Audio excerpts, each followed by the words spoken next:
Amis investisseurs, bonjour, je suis de retour, c'est la rentrée, j'espère que je ne vous ai pas manqué. Aujourd'hui, on va découvrir l'investissement dans la promotion immobilière, donc en fait qui consiste tout simplement à financer les futurs biens neufs qui seront sur le marché. Ce qu'on va voir dans cette vidéo, c'est d'abord, je vais tenter de vous expliquer en fait ce que c'est que le métier de promoteur immobilier pour que vous puissiez bien comprendre quels sont les tenants et les aboutissants et le pourquoi du comment ce placement rapporte. Et ensuite, on verra plus en détail le produit financier, donc qui sont des obligations, et je vous expliquerai la liquidité, la performance, le risque, etc. Tout pour savoir comment ça marche en gros. Donc voilà, j'espère que le programme vous plaît. Si vous n'êtes pas encore abonné à cette chaîne, je vous invite sincèrement à le faire. Toutes les semaines, je décrypte des investissements et je suis totalement transparent. Un bon moyen d'avoir de l'information financière de qualité. Sans plus attendre, on commence tout de suite. C'est parti! Il faut savoir que le marché de la promotion immobilière, il a commencé très récemment, j'entends par là 2013, donc ça fait 7 ans, ce qui est relativement peu par rapport à d'autres types de marchés qui ont des dizaines, voire des centaines d'années. Donc en ce point-là, c'est intéressant parce qu'il est jeune et il est dynamique. Il y a déjà plus de 660 millions d'euros qui ont été investis et cela ne fait que augmenter chaque année. Il y en a de plus en plus. C'est encore des dizaines de millions chaque année en plus qui sont investis sur ce marché-là. Et justement, on comprend pourquoi, parce qu'en fait, le gouvernement a édité un papier soulignant qu'en fait, il y a un énorme besoin de nouveaux logements en France. Quand même, c'est énorme. Donc il y a beaucoup de logements à construire encore et c'est pour ça que je trouve que ce marché a encore de belles années devant lui. Il y a les promoteurs immobiliers qui ont commencé à développer cette activité parce qu'ils avaient des besoins de financement. Donc en fait, ce qui se passe dans la vie d'un promoteur immobilier, pour que vous puissiez comprendre, c'est que lui, son boulot, c'est premièrement de trouver des emplacements où ils vont pouvoir construire. Donc là, ils font des analyses, etc. Ils vont voir plusieurs lots, ils vont voir des gens qui vont leur dire bon ben voilà, moi je vends ça, moi je vends ça. Après ils vont faire un audit du terrain, ils vont dire ok, comment on peut faire le plus d'argent possible avec ce terrain. Donc ils vont regarder ok, on peut construire tout ça, on peut par rapport à la zone géographique c'est intéressant parce qu'il y a telle et telle voie qui va passer ici, etc. etc. Une fois qu'il a fait son audit et qu'il se dit ok, si j'achète ce terrain et que je construis ça, je peux être rentable. Une fois qu'il a fait ça, il va se dire ok, maintenant j'ai mon terrain, enfin j'ai trouvé un terrain, j'ai fait mon étude de faisabilité sur ce terrain, c'est feu vert, maintenant j'ai besoin de quoi? J'ai besoin de money, voilà exactement, il a besoin de cash, il a besoin de financer la construction de cet immeuble ou de ce centre commercial sur ce terrain ou de cette résidence. Qu'est-ce qu'il va faire? Il va se dire ok, j'ai besoin de financement, je vais aller voir ma banque et la banque va lui dire hop hop hop, non bonhomme, on va pas te financer si t'as pas 2 éléments. Et il dit ok, c'est quoi, j'ai besoin de quoi? Et d'abord la banque lui dit tu vois ce que tu veux vendre là, t'as dû déjà faire le dossier pour revendre ce futur bien, eh bien tu dois en avoir pré-vendu, en fait qu'il y ait d'autres investisseurs qui aient fait des précommandes sur la construction de ce logement pour en être les futurs propriétaires, eh bien il faut que 50% du bien immobilier qui vont construire puis revendre soit déjà revendu en fait. Donc en fait par exemple tu as 100 logements dans l'immeuble qui va être construit, eh bien il faut que 50 des logements soient déjà vendus. Ensuite deuxième élément, la banque va lui dire eh bien il vous faut aussi des fonds propres. Il vous faut apporter un capital de départ. Moi, je ne vais pas tout financer non plus. La banque elle va financer par exemple 40% de l'opération. 40 autres pourcents qui seront du coup le résultat des précommandes, de l'argent qui est rentré lié aux précommandes d'autres investisseurs. Et il va rester 20% à peu près qui va être financé par qui? Eh bien, par les investisseurs particuliers comme vous et moi. Donc les 20%, voilà, ils vont faire appel ils vont utiliser un moyen qui s'appelle le crowdfunding, donc le financement par la foule. Et donc ils vont proposer à des investisseurs particuliers de devenir des créanciers, donc des prêteurs, pour justement financer l'apport principal qui permettra par la suite de débloquer le gros du financement qui vient de la banque. Et donc, comment ils font pour rembourser le capital initial? Eh bien, tout simplement, c'est parce qu'ils ont vendu les 50 derniers lots restants. voilà un petit peu le métier de promoteur immobilier. Bien sûr, il est beaucoup plus complexe que ça parce qu'en fait, ça englobe plein de compétences à la fois immobilières, dans le domaine de la construction, de l'architecture, pour préparer les dossiers, des commerciaux aussi pour vendre les lots. On va commencer avec l'actif. Qu'est-ce que c'est? En fait, c'est une obligation.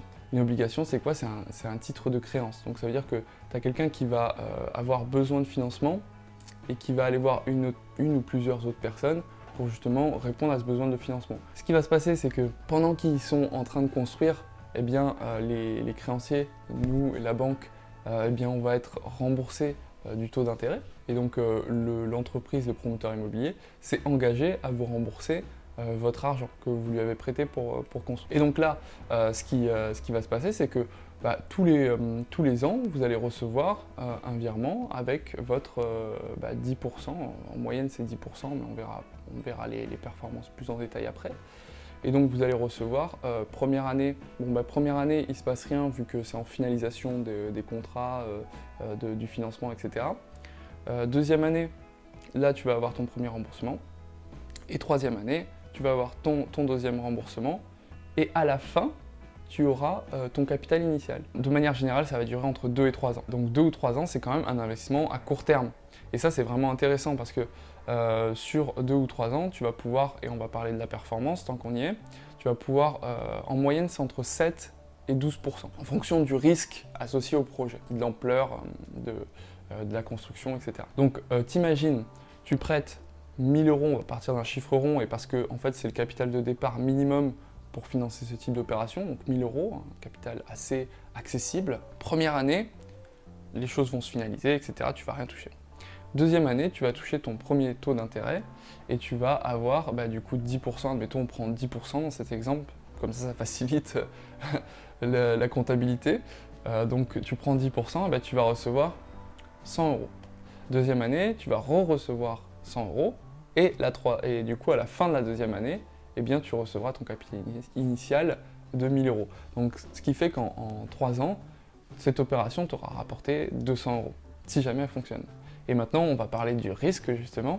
C'est quand même un métier très complexe, ce qui fait que forcément, sur une opération, il y a son lot de risques. Vu qu'il y a plein d'éléments qui rentrent en compte pour que le projet, au global, aboutisse, eh bien, si un seul de ces éléments n'est pas fonctionnel, eh bien, le château de cartes s'écroule et donc ça cause des problèmes de remboursement et de vente des lots restants, etc.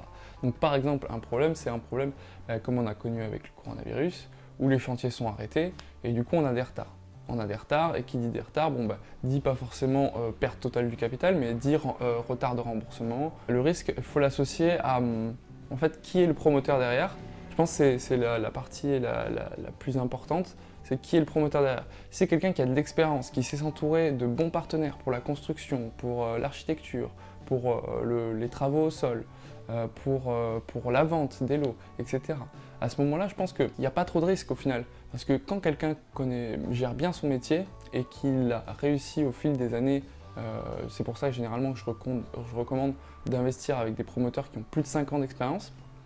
Une fois qu'ils ont cette expertise vraiment, eh bien ça va être beaucoup plus compliqué, on va dire, de se planter. Ou du moins ça peut toujours arriver. Le taux de défaut justement sur ce type d'investissement, il est de seulement, à l'échelle globale, sur tous les promoteurs qui existent, il est de seulement 0,50%. 0,50%. Donc ça veut dire que depuis 2013 en fait, il n'y a qu'un seul promoteur qui s'est planté sur 3 opérations, parce qu'il voulait utiliser un nouveau procédé avec du bois, etc. Mais quand même, c'est quand même très peu en fait. Quand on y pense, finalement, pour 10% de rentabilité en moyenne par an, versus le risque qui aujourd'hui est de 0,50%, après, les performances passées ne prédisent pas forcément les performances futures, ça se trouve, il y aura plein de promoteurs immobiliers qui vont se ramasser dans les prochaines années. Mais en attendant, je trouve quand même que le risque est faible par rapport à la rentabilité. Et ça vient casser une règle générale dans le monde de la finance, qui est qu'en fait, toute performance est reliée forcément au risque. Donc en fait, plus tu vas prendre de risques et plus tu vas pouvoir avoir des performances élevées. Donc c'est ça que je trouve assez étonnant. Mais à part ça, honnêtement, j'ai l'impression que pour le coup, aujourd'hui, enfin, ma vision par rapport à cet investissement, c'est qu'on pense encore que c'est un investissement risqué. C'est la raison pour laquelle les taux la performance est haute, mais ça va sûrement changer dans les années à venir, parce que si le taux de défaut continue à se maintenir en dessous de 1%, je ne vois pas pourquoi les taux vont rester aussi élevés. Donc je pense qu'il faut en profiter avant que ce soit la fin. Alors des plateformes qui permettent de financer des promoteurs immobiliers, il en existe un petit paquet. Je vais en lister quelques-unes, mais le mieux pour le coup, si vous voulez les retrouver, c'est d'aller sur juicy.club. Il y a une inscription qui est gratuite, donc vous pouvez très facilement retrouver ces partenaires avec leurs fiches plus en détail. Mais voilà, en vrac, je vais vous sortir certaines plateformes avec qui je suis passé pour investir, notamment Homunity, qui est très bien sur ce milieu-là. Il y a également Razer et Anaxago, si vous voulez aller regarder les sites rapidement et regarder quelques opérations. Tout ce qui est pré-commercialisation de 50%, crédit bancaire validé, les autorisations, les audits, etc. Tout ça, ça a déjà été fait. Ce qui fait qu'au final, sur tous les dossiers qu'ils vont recevoir, que les plateformes vont recevoir, il va rester 3, 4, 5% des dossiers en fait. Ce qui fait qu'il y a déjà une sélection à l'entrée. Et pour nous, les investisseurs, c'est plus rassurant parce que voilà, après, ils font bien leur métier d'analyste en quelque sorte. Et donc, c'est une très bonne chose. Je vais vous donner quelques derniers tips avant de vous laisser. Le premier tips, c'est des placements qui sont très appréciés par les investisseurs parce que comme pour toutes les raisons que j'ai expliquées, on a des taux qui sont très intéressants par rapport à un risque qui est quand même assez faible. Et donc, souvent, les projets sont sursouscrits très rapidement, en 24 heures, 48 heures, il n'y a plus de place. Donc ce que je vous invite à faire, c'est si jamais vous êtes vraiment intéressé et que vous voulez vraiment investir là-dedans, bien sûr avant je vous invite à y réfléchir sérieusement, quitte à vous inscrire sur Juicy pour avoir un peu plus de conseils et mettre en place un plan d'investissement vraiment sérieux. Mais si jamais vous voulez faire ça de façon autonome, certaines plateformes proposent d'investir automatiquement. En fait, vous allez pouvoir régler, vous allez pouvoir paramétrer en fait, les projets qui vous intéressent, le type de projet qui vous intéresse, que ce soit dans une zone géographique ou sur un ticket minimum ou sur un niveau de risque. Des fois, ils notent le risque du projet ou sur un taux en particulier. Donc ça, certaines plateformes permettent de paramétrer pour faire en sorte que quand il y a un projet qui correspond à votre critère de sélection, eh bien, vous investissiez automatiquement un montant défini dessus. Donc comme ça, voilà, ça peut permettre de faire de l'investissement passif et ne vraiment pas y toucher plus que ça. Moi, j'ai un bon plan pour vous. J'aurais dû le dire en début de vidéo, mais j'ai un bon plan pour vous. En fait, je travaille avec les sociétés citées tout à l'heure dans le cadre de mon activité chez juicy.club. Donc en fait, ce que je peux vous proposer, c'est tout simplement des avantages, que ce soit en termes de frais ou sur les montants investis. En fait, vous allez pouvoir avoir des bonus que la plateforme vous offre du style 100 € offerts, avec Homunity notamment. Donc si jamais, eh bien, je vous invite à vous inscrire à nouveau sur Juicy ou à me demander à moi directement un lien d'affiliation. Donc voilà, c'est vraiment pas obligatoire du tout si vous voulez faire ça de façon totalement autonome, je le comprends, mais c'est juste que bon, c'est l'occasion de gagner un petit peu plus dans cette affaire, donc j'en parle. Je veux sincèrement faire une mise en garde, pas parce que ça a l'air peu risqué, que le risque zéro n'existe pas. Je vous invite à ne pas considérer cette vidéo comme un conseil en investissement, même s'il y a plein de bons conseils, mais c'est ça qui est un peu bête avec ces lois sur la protection des épargnants. Mais bon, c'est comme ça. Maintenant, vous avez les cartes en main. Enfin, au moins, vous comprenez bien le marché et le produit et ce qu'il en est.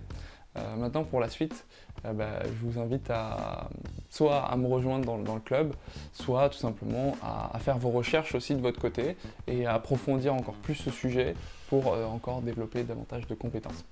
Voilà, c'était Joachim de Juicy. Écoutez, j'espère que cette vidéo vous a plu. Surtout, n'oubliez pas de vous abonner, de mettre des petits commentaires, de mettre la petite cloche aussi parce que maintenant je publie une vidéo par semaine et c'est pas prêt de s'arrêter.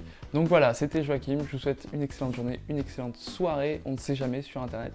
Et moi, je vous dis à la prochaine pour de nouveaux investissements. Ciao!